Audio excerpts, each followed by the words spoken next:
Praise the Lord. പല കാര്യങ്ങളും ഓർമ്മയിൽ നിൽക്കുന്നില്ല ആളുകൾക്ക്. നിങ്ങൾക്ക് എന്തെല്ലാം കാര്യം ഓർമ്മയുണ്ട്? നിങ്ങൾ ആ 3-ാം ക്ലാസ്സിൽ പഠിച്ചത് ഓർക്കുന്നുണ്ടോ? പോട്ടെ, 2-ാം ക്ലാസ്സിൽ പഠിച്ചത് ഓർക്കുന്നുണ്ടോ? കാണും, ചിലർക്ക് നല്ല ഓർമ്മയാണ്. എന്നാൽ ചിലർക്ക് വലിയ ഓർമ്മ പോരാ, അല്ലേ? ചില ആളുകൾക്ക് നല്ല ഓർമ്മയുണ്ടെങ്കിൽ ചില ആളുകൾക്ക് ഓർമ്മ കുറവാണ്. എല്ലാവർക്കും ഒരുപോലെ അല്ലല്ലോ എല്ലാം. ചിലരെല്ലാം ഓർത്തിരിക്കും. ചിലത് ഈ കൂടുതൽ ഓർമ്മയുള്ളവർ കൂടുതൽ വായി ഇങ്ങനെ അനങ്ങിക്കൊണ്ടിരിക്കും. അവർ പല കാര്യങ്ങളും പറയും കേട്ടോ. അവരിൽ നിന്ന് ഒത്തിരി കാര്യങ്ങൾ നമുക്ക് കേട്ട് പഠിക്കാനും പറ്റും. ഓർമ്മ എപ്പോഴും നല്ലതാണ്. പക്ഷെ നമ്മളെ സംബന്ധിച്ചിട്ട് വീക്ക് പോയിന്റ് എന്ന് പറഞ്ഞാൽ നമ്മൾ ഓർക്കേണ്ട കാര്യം മറക്കുകയും മറക്കേണ്ട കാര്യം ഓർക്കുകയും ചെയ്യും. ഇതാണ് നമുക്കൊരു പ്രശ്നം, അല്ലേ? നിങ്ങളാണേലും എത്രയോ കാര്യങ്ങൾ മറന്നുപോയി. ഓഫീസിലോട്ട് പോകാൻ നേരത്ത് കണ്ണാടി തലയിരിപ്പുണ്ട്, കണ്ണാടിയും തപ്പയിലെല്ലാം നടന്നില്ലേ? റേഷൻ കാർഡ് കഷ്ടത്തിൽ വെച്ചുകൊണ്ട് റേഷൻ കാർഡെല്ലാം തപ്പി നടക്കുക. അവസാനം മേലെ ഉത്തരത്തിൻ്റെ മണ്ടയിൽ എന്തായിരിക്കുന്നുണ്ട്, ഭിത്തിയുടെ മേലിൽ അതെടുക്കാൻ വേണ്ടി കഷ്ടത്തിൽ ഇരുന്ന റേഷൻ കാർഡ് മേശപ്പുറത്തോട്ട് വെച്ചു. അന്നേരം ഇതിൻ്റെ കഷ്ടത്തിൽ ഇരിപ്പുണ്ടായിരുന്നു. ആണോ? അപ്പോൾ ഓർമ്മയില്ല നമ്മൾ എന്തെല്ലാം കാര്യം ചെയ്യാറുണ്ട്. ഒത്തിരി കാര്യങ്ങൾ ചെയ്യാറുണ്ട്, അല്ലേ? ഓർമ്മയില്ലാതെ നമ്മൾ ഓർമ്മ നഷ്ടപ്പെട്ടു പോയി. എന്നാൽ ചില കാര്യങ്ങൾ നമ്മെ ആൾക്കാർ ഓർമ്മപ്പെടുത്തും. അതെന്തിനു വേണ്ടിയാ? നമ്മുടെ ലൈഫുമായി ബന്ധപ്പെട്ട കാര്യമായതുകൊണ്ട് നമ്മുടെ ശ്രദ്ധയിൽ അത് പെട്ടില്ല. അതുകൊണ്ട് മറ്റുള്ളവരത് നമ്മളെ ശ്രദ്ധയിൽ കൊണ്ടുവരികയാണ്. അതുകൊണ്ടാണ് നിങ്ങൾ ഓടി ജോലിക്ക് പോകാൻ വേണ്ടി വണ്ടിയിലോട്ട് കയറിയപ്പോൾ ഭാര്യ ഓടി പുറകെ കൂടെ വന്ന് കണ്ട പേന മേശപ്പുറത്ത് വെച്ചിട്ട് പോയി. അതുകൊണ്ട് തന്നത്. ചില ആളുകൾ കാറിനകത്ത് പോയി കയറിയിട്ട് സ്റ്റാർട്ടാക്കാൻ നേരത്തെ താക്കോലില്ല. പിന്നെ താക്കോൽ വിളിച്ചു പറയാം, താക്കോൽ എടുത്തിട്ട് ഇല്ലേ? ചില ആളുകൾ അങ്ങനെയല്ല. ചില ആളുകൾ ചെയ്യുന്ന പരിപാടി എന്ന് പറഞ്ഞാൽ കണ്ണാടി മേശപ്പുറത്ത് വെച്ചിട്ടാണ് പോകും. അവിടെ അത്യാവശ്യമുള്ള കാര്യമാണ് നിങ്ങൾക്ക്. അപ്പോൾ ഓർമ്മപ്പെടുത്താൻ കുറച്ച് ആളുകൾ നമ്മളോട് കൂടെയുണ്ട്. ഇന്ന് രാവിലെ തീത്തോസ് നമ്മളെ ഒരു കാര്യം ഓർമ്മപ്പെടുത്തുന്നുണ്ട് കേട്ടോ. അതാണ് തീത്തോസിന്റെ ലേഖനം 3-ാം അധ്യായം 1-2 വാക്യം ഞാൻ നിങ്ങളെ വായിച്ചേൽപ്പിക്കാം. വാഴ്ചകൾക്കും അധികാരങ്ങൾക്കും കീഴടങ്ങി അനുസരിപ്പാനും സകല സൽപ്രവർത്തിക്കും ഒരുങ്ങിയിരിപ്പാനും ആരെ കൊണ്ടും ദൂഷണം പറയാതെയും കലഹിക്കാതെയും ശാന്തന്മാരായി സകല മനുഷ്യരോടും പൂർണ്ണ സൗമ്യത കാണിപ്പാനും അവരെ ഓർമ്മപ്പെടുത്തുക. ആരെയാ? സ്തോത്രം. ആരാണോ ഇതിന് യോഗ്യർ അവരെ.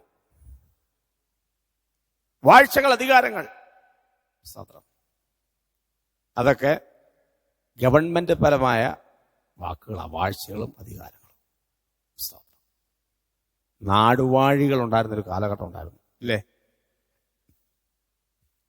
ഓരോ പ്രൊവിൻസ്, ഓരോ സ്ഥലങ്ങൾ അവരുടെ കയ്യിലായിരുന്നു. നാട്ടുരാജാക്കന്മാർ. ഇന്ത്യ ഭരിച്ചുകൊണ്ടിരുന്ന എന്തൊരു രാജാക്കന്മാരാ. രാജസ്ഥാൻ എന്ന് കേട്ടിട്ടുണ്ടോ നിങ്ങൾ? രാജാക്കന്മാരുടെ കളിയായിരുന്നു അവിടെ. ഓരോ രാജാക്കന്മാർക്കും ഓരോ കൊട്ടാരമാണ്. രാജസ്ഥാൻ രാജാക്കന്മാരുടെ സ്ഥലമാണത്. എന്തേരും രാജാക്കന്മാർ ഭരിച്ച, ഓരോ ഏരിയകൾ ഭരിച്ച രാജാക്കന്മാർ. അതുപോലെ കേരളം മോശമൊന്നുമല്ല. ഒത്തിരി നാട്ടുരാജാക്കന്മാർ ഭരിച്ച ഒരു സംസ്ഥാനമാണ് കേരളം. പിന്നെയാണ് ഇന്ത്യൻ യൂണിയനിൽ അത് ലയിച്ചത്. ചരിത്രം നിങ്ങൾക്ക് അറിയാമല്ലോ, ഞാൻ പറയാതെ അറിയാം. അപ്പൊ രാജാക്കന്മാർക്കും അധികാരങ്ങൾക്കും വാഴ്ചകൾക്കും ഗവൺമെന്റിനെ അനുസരിക്കണം എന്നായി പറഞ്ഞു വരുന്നത്. അപ്പോൾ തന്നെ സകല സൽപ്രവർത്തിക്കും നല്ല കാര്യം ചെയ്യാൻ വേണ്ടി എപ്പോഴും തയ്യാറുള്ളവരായിരിക്കണം നമ്മൾ. അപ്പോൾ തന്നെ ആരെ കൊണ്ടും നമ്മളെ കൊണ്ട് മോശമായൊരു വാക്ക്, നമ്മളെക്കുറിച്ച് ആരെ കൊണ്ടും ഒരു ദൂഷണത്തിനുള്ള വഴി ഉണ്ടാക്കി കൊടുക്കരുത്. നമ്മളെപ്പറ്റി ഒരു അപവാദം, ആരോപണം, ഇല്ല, ഇന്നത്തെ ഭാഷ പറഞ്ഞ ആരോപണം ഉന്നയിക്കാനുള്ളൊരു വകുപ്പ് നമ്മുടെ കയ്യിലുണ്ടായിരുന്നു. നമ്മൾ കിടന്ന് വഴക്കുണ്ടാക്കി കലഹിച്ചു, അടിയും പിടിയും, തെരുവിൽ കിടന്ന്, റോട്ടിൽ കിടന്ന്. അതുകൊണ്ടാണ് നമ്മളെക്കുറിച്ച് നല്ല കാര്യം എല്ലാവരും പറയുന്നൊരു കാര്യം ഇതാണ്: നിങ്ങൾ ഈ ഗ്ലാസ് എന്താ വിളിച്ച് റോട്ടിൽ നിങ്ങൾ നിൽക്കുന്നില്ല, നിങ്ങൾ രാജ്യത്തിന് അങ്ങനെ ഒരു ദോഷം നിങ്ങൾ ചെയ്യുന്നില്ല. സത്യമാണത്, അല്ലേ? നമ്മളെക്കുറിച്ച് അങ്ങനെ നല്ല പ്ലസ് പോയിന്റ് ഉണ്ട്.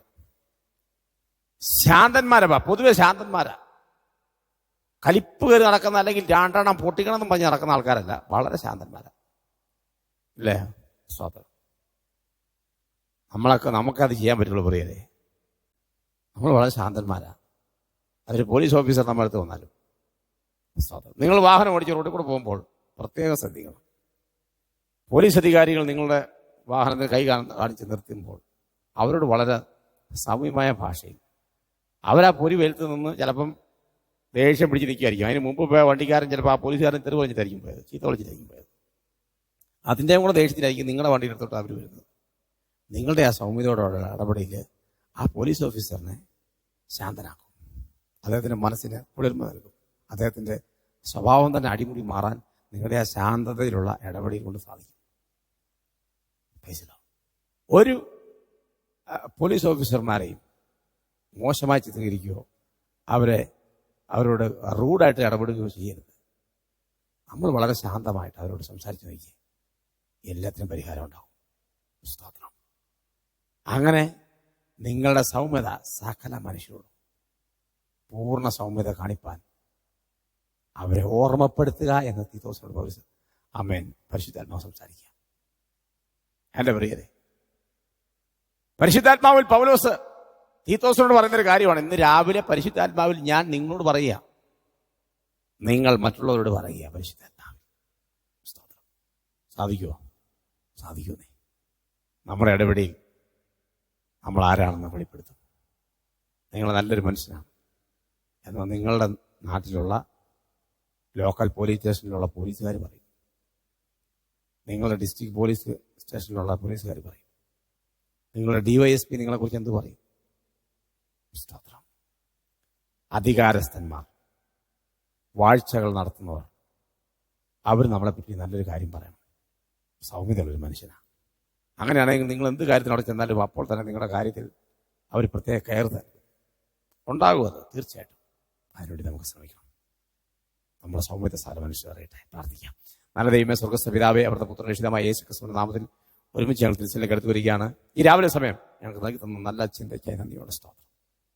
പൂർണ്ണ സൗമ്യത കാണിപ്പാൻ എല്ലാ മനുഷ്യരോടും ഏത് വിഭാഗത്തിൽപ്പെട്ട ആളുകളായി കർത്താവേ, അവർ അധികാരസ്ഥന്മാരായിരിക്കാം, അവർ ഗവൺമെന്റ് ഓഫീസേഴ്സ് ആയിരിക്കാം, അവർ കർത്താവെ ഞങ്ങളെ നിയന്ത്രിക്കുന്നവരായിരിക്കാം, അവരുടെയൊക്കെ പൂർണ്ണ സൗമ്യതയോടെ ഇടപെടുവാൻ ഇന്ന് രാവിലെ ഞങ്ങൾ ഹൃദയത്തിനൊരു പക്വത നൽകണമേ, കൃപ നൽകണമേ. ഞാൻ ഹൃദയം തുറന്ന് ഈ കുടുംബത്തെ അനുഗ്രഹിക്കുന്നു. ഇത് കേട്ടുകൊണ്ടിരിക്കുന്ന സകലരെയും, അതെ അവരേത് ഡിപ്പാർട്ട്മെന്റ് ജോലി ചെയ്താലും അവരെല്ലാം കർത്താവ് സഹായിക്കുകയും അനുഗ്രഹിക്കുകയും ചെയ്താട്ടെ. പ്രാർത്ഥനയുടെ നന്ദി യേശു ക്രിസ്തുവിന്റെ പേര് നാമത്തിൽ തന്നെ. ആമേൻ, ആമേൻ. വേറെ വാഴ്ചകൾ, അധികാരങ്ങൾ പോരാ. ആരെക്കൊണ്ട് ദൂഷണം പറയാതെ, കലഹിക്കാതെ, ശാന്തന്മാരായി സകല മനുഷ്യരോടും പൂർണ്ണ സൗമ്യതയോടെ നമുക്ക് ഇടപെടാം. ദൈവം നമ്മെ സമൃദ്ധിയായിട്ട് അനുഗ്രഹിക്കും.